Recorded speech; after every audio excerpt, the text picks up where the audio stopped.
कैसे हैं आप सब। I hope you all are very well. मेरे प्यारे साथियों, आप सभी का बहुत बहुत स्वागत है। बिहार में वैकेंसी की भरमार तो आप सुन ही रहे होंगे, देख भी लो। और एक एक करके सारे डिपार्टमेंट्स अपना नौकरी का पिटारा खोल रहे हैं। तो क्या आप हमें ये कमेंट करके बताओ कि क्या इस सीजन में आप नौकरी लेने वाले हो? तो जल्दी से बताना। इस बार नेता भी मूड में है। एक तो धोखा नहीं देने के, और जितने भी नेता आपके लीडर हैं वो चाह रहे हैं कि भाई नौकरी देने के मोड में है। तो पहला चीज, ड्रेसर की वैकेंसी आ गई है बम्पर, ये याद रखिएगा। इसमें 52,000 से 20,000 20 पहले ही चीज क्लियर कर देते हैं। इसमें लगभग 30,000 से ऊपर आपको रुपए मिलेंगे। इन हैंड जो सैलरी आएगा आपका वो 30,000 से ऊपर आएगा। तो बम्पर वैकेंसी है। क्या है वैकेंसी समझिए जरा, मजेदार है। और पहले ये सारे पोस्ट थे, बीच में ये सब खत्म कर दिया गया था, तो अब फिर से भरा जा रहा है, याद रखिएगा। ठीक है, सीधा मैंने आपको बता दिया, ज्यादा तामझाम में 30,000 से ऊपर आपको मिलेगा। इसमें शैक्षणिक योग्यता क्या होने वाला है ऊपर देखिएगा। आपको एक एक चीज मैं बहुत अच्छे से बताने वाला हूं। वीडियो को लाइक कर दीजिएगा, अपने दोस्तों के साथ शेयर कर दीजिए, और हमारा जो चैनल है ना, चैनल और ग्रुप, ये जरूर से सब्सक्राइब कर लीजिए। चैनल और ग्रुप आपके लिए बहुत ही ज्यादा जरूरी है। ये दोनों में अगर आप ज्वाइन हो जाते हो ना, तो आपको बहुत सारे बेनिफिट्स मिलेंगे जो आपको फ्री ऑफ कॉस्ट मिलेंगे। सारी चीजें आपको पढ़ाई जाएंगी, वो सब कुछ का मजा आप यहां से ले सकते हो। वो तभी हो पाएगा जब ये आप ज्वाइन करो। नहीं ज्वाइन करोगे तो आपको ये मतलब बेनिफिट से आप वंचित रह जाओगे। समझ में आ गया ना? कोई भी दिक्कत नहीं है, छोटी छोटी चीजें हैं, लेकिन आपको स्टेप उठाना है। तो मैट्रिक क्यों मैट्रिक चाहिए, याद रखिएगा। संघ या बिहार राज्य अथवा अन्य राज्य सरकार द्वारा मान्य प्राप्त संस्थान से CMD certificate in medical dresser का एक डिग्री चाहिए। उत्तीर्णता एवं तत्संबंधी प्रमाण पत्र रहना आवश्यक है। अब इसमें किसका कितना पोस्ट है? टोटल पोस्ट अगर आप देखोगे यहाँ तो अनारक्षित 1332, जिसमें से महिलाओं के लिए 466 हो जा रहा है। ठीक है, इस तरह से कर करके 3,326 टोटल पोस्ट है, जिसमें महिलाओं के लिए 1129 है। बिहार सरकार की एक अच्छी पहल है कि भाई महिला हर वर्क फोर्स में अवेलेबल रहे। ठीक है, तो ये एक अच्छी चीज है। स्वतंत्रता सेनानियों के लिए भी अलग से पोस्ट दिया हुआ है। पोस्ट क्लियर हो गया, एक एक चीज क्लियरली के साथ समझते चलिए, क्लैरिटी के साथ, है ना। रिसेंटली मैंने आपको बताया UGC नेट असिस्टेंट प्रोफेसर का एग्जाम भी क्लियर कर लिया है, और साथ ही साथ मेरे बहुत सारे यूट्यूब चैनल हैं। आपको रिजल्ट भी मैंने पोस्ट किया था, इन सब पे अभी लगातार काम चल रहा है। तो वर्क प्रेशर की वजह से आपकी क्लासेज भी अब रेगुलर आएंगी, ये ध्यान रखिएगा। क्योंकि वैकेंसीज आ रही हैं तो आपको पढ़ना है, और सारा चीज हमारे चैनल पे मिल जाएगा। चैनल सब्सक्राइब करते जाना। देखो, दिव्यांगता की प्रकृति कैसी है। दिव्यांगता अगर आपकी आंख वाली है तो वो यहाँ पे क्लियरली दिखा गया है। कोई भी डाउट होगा जरूर पूछ लीजिएगा हमसे। आपको याद रखना है उम्र सीमा 1/8/2024 को न्यूनतम 18 साल, अनारक्षित का 37, अनारक्षित महिला 40, पिछड़ा वर्ग का 40, अनुसूचित जाति जनजाति का 42। आयोग द्वारा मैट्रिकुलेशन या समतुल्य प्रमाण पत्र में अंकित उम्मीदवार की जन्म तिथि मान्य की जाएगी। मैट्रिक में जो हिसाब किताब नाम पता गांव होगा वही माना जाएगा, याद रखिएगा। स्कूल कॉलेज का उसमें अगर गड़बड़ी हो तो आप आधार जाके सुधरवाना, मैट्रिक का मत सुधरवाने लगना। बहुत लोग होते हैं ऐसे। ठीक है, बाकी चीजें दी गई हैं इसमें। जिसको जिस तरीके से 5 वर्ष की छूट मिलेगी, मान लो ऐसे सरकारी सेवक जो बिहार सरकार के नियमित रूप से नियुक्त सरकारी सेवक में 3 वर्षों की सेवा पूर्ण कर लिए हैं, उनको 5 वर्ष की छूट अनुमान्य है। ठीक है ना। बिहार सरकार के अंदर अवस्थित राज्य के सरकारी अस्पतालों में, गैर निजी केंद्र सरकार पंचायती राज अस्पतालों में ड्रेसर के पद पर संविदा के आधार पर कुछ लोग हैं, तो उम्र सीमा में भी इनको कुछ छूट दी जाएगी। ये सब दिया गया है। कट ऑफ डेट 1/8/2024 होगा। यही कट ऑफ डेट से डेट का जो कैलकुलेशन है वो किया जाएगा। सामान्य प्रशासन विभाग परिपत्र संख्या 212 के प्रावधान में ड्रेसर की जो है 30/6/2026 की तिथि से उम्र की गणना की जाएगी। ये सब कैलकुलेशन है एज वाला, याद रखिएगा। कब से? 30/6/2006 है, ना कि 26। ठीक है ना। ये आपको वेतन का कैटेगरी है, उम्र की कैटेगरी है, जो आपको ध्यान रखना है। ठीक है, ये अलग अलग लोगों के लिए, जैसे कोई नियुक्ति वाला है तो उनके लिए। आरक्षण का जो लाभ है, उनमें आरक्षण का दावा करने पर, अब मान लो आपने NCL का सर्टिफिकेट नहीं बनवाया है और आप चाह रहे हो NCL का लाभ उठाए, तो नहीं मिलेगा।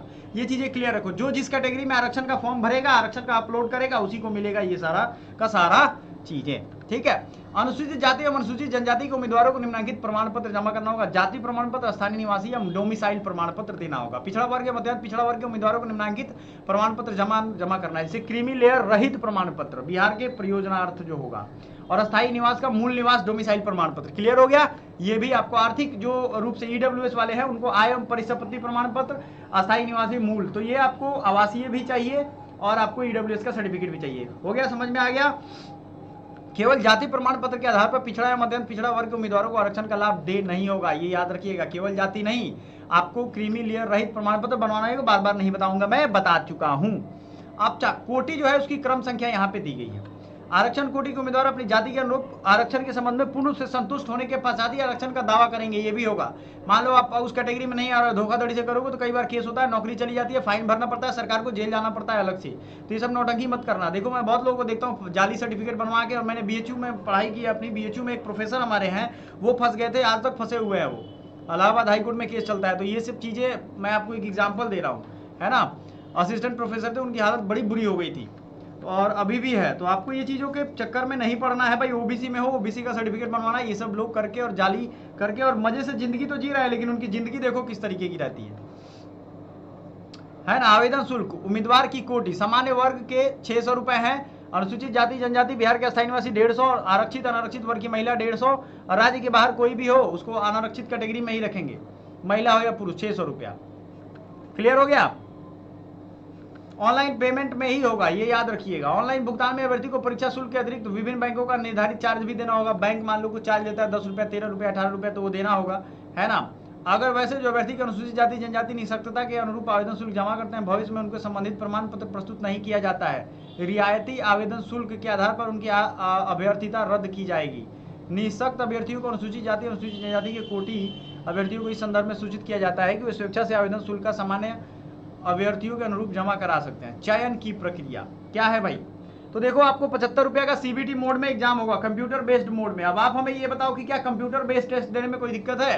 हालांकि कंप्यूटर बेस्ड टेस्ट देकर के ही मैंने दोनों बार असिस्टेंट प्रोफेसर का एग्जाम निकाला है। सीबीटी मोड में बहुत ईजी है, सिर्फ माउस का यूज करना होता है। ये माउस है ना, सिर्फ माउस का, आपको और कुछ लिखना पढ़ना वहां नहीं है, टिपना नहीं है किसी में चीज। तो ये दिमाग से भ्रम निकाल दो कि जो कंप्यूटर बेस्ड टेस्ट होता है उसमें हमें घाटा लग जाएगा ना जी। सीबीटी मोड में होगा, उसके फायदे हैं अलग। अगर आपको एक्सपीरियंस है तो 25 नंबर उसका भी मिलेगा। इसमें जो खेल होगा वो आप समझ लो एक्सपीरियंस वाले लोग बच्चों का थोड़ा रहेगा। अब इसमें 5 अंक मिलेगा प्रति वर्ष। मान लो 2 साल का है तो 10 वर्ष, 3 साल का है 15 वर्ष, और अधिकतम 25 अंक मिलेगा। आपने कहीं काम किया है उसका एक्सपीरियंस सर्टिफिकेट। बिहार राज्य के अंतर्गत अवस्थित राज्य के सरकारी अस्पताल में, वैसे जो लोग पहले से काम कर रहे हैं उनको थोड़ा सर्टिफिकेट वगैरह बना करके ये कर सकते हैं। मान लो कोई कहीं से काम कर रहा है तो उसका डॉक्यूमेंट होगा, डॉक्यूमेंट से वो सर्टिफिकेट बना लेगा और उससे अनुभव हो जाएगा। याद रखिएगा कि जितने भी प्राप्तांक के लिए उक्त परीक्षा में कुल अंकों का प्रतिशत को 0.75 के गुणक से गुणा करके अवधारित किया जाएगा। ठीक है। अब ये कैलकुलेशन तो तब होगा ना जब आप एग्जाम दोगे भाई मेरे। एग्जाम देना बहुत ज्यादा जरूरी है ना, है कि नहीं है। तो सबसे बड़ा चीज तो ये हो रहा है।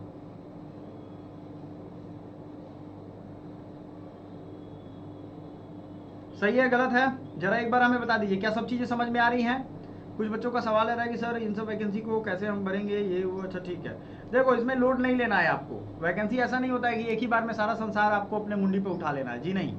आपको एक एक करके सब चीजों पे ध्यान देना है, एक एक चीज करके पैसे का जुगाड़ करते रहो। वैकेंसी आ रहा है, पढ़ाई करते रहो। पढ़ाई में, सभी पढ़ाइयों में जीके जीएस का बहुत बड़ा महत्व है, याद रखिएगा। जीके जीएस सबका बड़ा महत्व है, ठीक है ना। और आपको मैंने पिछले ही वीडियो में दिखाया था 300 से ज्यादा 15 से ज्यादा ई बुक देंगे आपको, 20 रुपए से भी कम पड़ेगा। और आपको वो ई बुक लेकर के पढ़ाई करना है। पढ़ाई इस तरीके से करना है कि रिजल्ट आए। ये मैं नहीं चाहता हूँ कि बस आप पढ़ो और पढ़ते रह जाओ, कोई फायदा नहीं है। नहीं भैया, रिजल्ट नहीं होगा तो उस पढ़ाई का कोई फायदा नहीं है। Shorts video, long video, post, सब पे मैं आपको रिजल्ट वाली बातें ही करता हूँ। दिमाग में ऐसा क्या कचरा भरा है जो आपका रिजल्ट नहीं आ रहा है, क्योंकि दिमाग में कुछ ऐसी चीजें हैं जो डिलीट नहीं हो रही है। उनको डिलीट करना भी सिखाऊंगा आपको। मोटिवेशन चाहिए, मोटिवेशन भी दूंगा, हर वो चीज दूंगा, क्योंकि एज ए स्टूडेंट मैंने ये सब फील किया है। और आपको भी अब आगाह करूंगा, आपको भी नया बिहार अगर बनाना चाहते हो आप तो उसमें आपके साथ हूं मैं। समझ में आ गया कि नहीं आया, बताओ जल्दी से। समझ में आ गया ना, समझ में आपको आ गया है। सारा खेल देखो दिमाग से ही शुरू होता है। अगर आप नहीं समझ रहे हो तो नहीं। जीके जीएस की सारी चीजें आपको मिल जाएगी। कंप्यूटर बेस्ड टेस्ट का सिलेबस क्या होगा, देखो 100 प्रश्न का होगा। परीक्षा की अवधि 2 घंटे की होगी, कुल 100 अंक होंगे। अधियाची विभाग द्वारा CMD certificate in medical dresses के प्रश्न पूछे जाएंगे। अब जो इनका डिपार्टमेंट होगा ये ड्रेसर से संबंधित ही पूछेगा, कौन सा केमिकल यूज होता है, उस केमिकल में और क्या फॉर्मुलेशन होता है। उक्त पाठ्यक्रम आयोग की वेबसाइट पे अलग से प्रकाशित किया जाएगा, अभी नहीं किया गया है। लेकिन एग्जाम आपका कब होगा, एग्जाम आपका होगा कब, जल्दी बताइए। एग्जाम आपका होने वाला है जल्द ही। मैं ये बात आपको ध्यान रखना है। समझ में आया नहीं आया, ये बात ध्यान रखोगे तो जिंदगी मजेदार बन जाएगी, नहीं तो लटके रहो, लटकते रह जाओगे। परीक्षा में गलत उत्तर के लिए नकारात्मक अंकन है, नेगेटिव मार्किंग है। परीक्षा के आधार पर सभी अभ्यर्थियों का नॉर्मलाइजेशन भी होगा, ठीक है। ये सब आप कर नहीं सकते हो, नेगेटिव मार्किंग है। इसमें बहुत सारी सीटें ऑलरेडी वैकेंट रह जाएंगी, कार्मिक एवं सुधार विभाग के तहत ये जो नियम कानून है आरक्षण का ये लागू होगा।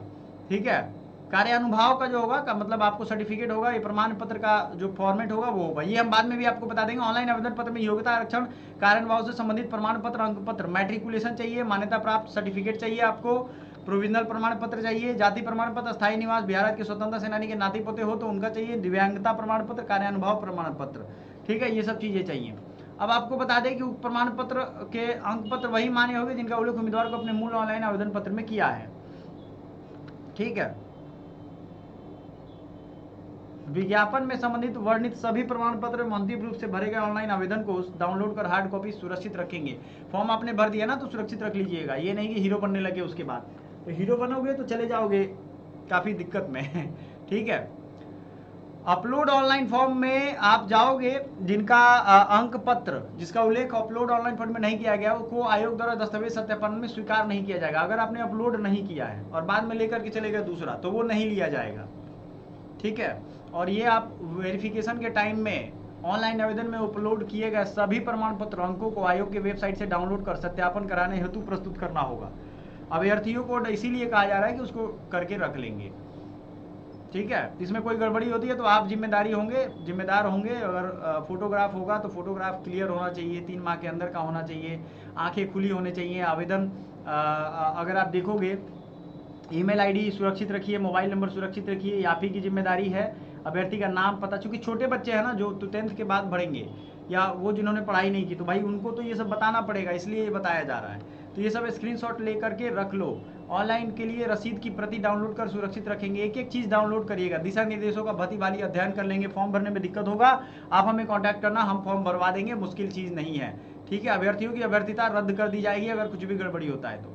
नाम, पता, जन्म तिथि, आवेदन शुल्क इत्यादि में संतुष्ट होने के उपरांत ही ऑनलाइन आवेदन शुल्क जमा करेंगे। ईमेल आईडी रखेंगे, कार्यरत मोबाइल नंबर। मात्र रजिस्ट्रेशन करने ऑनलाइन शुल्क जमा करने से यह नहीं माना जाएगा कि आवेदक द्वारा पूर्ण रूप से ऑनलाइन आवेदन भरा गया है। इंटरनेट या बैंकिंग व्यवधान के लिए आयोग उत्तरदायी नहीं होगा। बीपीएससी में देखा था ना कितना बवाल हुआ था। फोटोग्राफ क्लियर होना चाहिए, बैकग्राउंड में सफेद पटल होनी चाहिए, फोटो पर किसी तरीके की छाया नहीं होनी चाहिए। आवेदक चश्मा लगाते हैं तो चश्मा हटाकर फोटो खिंचवाएंगे। ठीक है, ये सब चीजें। और याद रखिएगा अभ्यर्थी को यह भी निर्देश दिया जाता है कि आवेदन करते समय जो फोटोग्राफ उनके द्वारा आवेदन पत्र पर अपलोड किया जा रहा है उसकी कम से कम 5 अतिरिक्त प्रतियां, मतलब फोटो का 5, ऐसे 8 खिंचवा के रख ही ले तो आप लोग रख लिया करो। आवेदन ऑनलाइन भुगतान में किसी प्रकार का इंटरनेट व्यवधान, गलत भुगतान, असफल भुगतान के लिए आयोग उत्तरदायी नहीं होगा। आवेदन प्राप्ति की अंतिम तिथि तथा अधियाची विभागों द्वारा राज्य सरकार प्राप्त निर्देशों आयोग के निर्णय में आवश्यकता अनुसार संशोधन किया जा सकता है। कुछ इसमें कम बेसी नियम कानून बढ़ाया जा सकता है। फर्जी जिला प्रमाण पत्र, ये सब जाली प्रमाण पत्र बनवाओगे तो जाओगे जेल, ये कहा जा रहा है। ठीक है, अनुभव प्रमाण पत्र का सर्टिफिकेट है ये, इसी लेटर हेड पे बनवाएंगे। याद रखिएगा कि इतने तारीख से इतने तारीख तक इसने काम किया है और साइन करवाइए वहाँ जो जैसे सीएस होंगे या जिससे भी करवाना हो जहाँ आप करवा रहे हो। ठीक है, MYC होते हैं ब्लॉक। अब इसमें आपको और डिटेल चाहिए होगा तो बता दीजिए। देखो इसमें आपको पूरा भरना पड़ेगा, वो तो खैर आप जब एक्सपीरियंस का कहेंगे तो हम अलग से बता देंगे। Thank you so much, bye for now.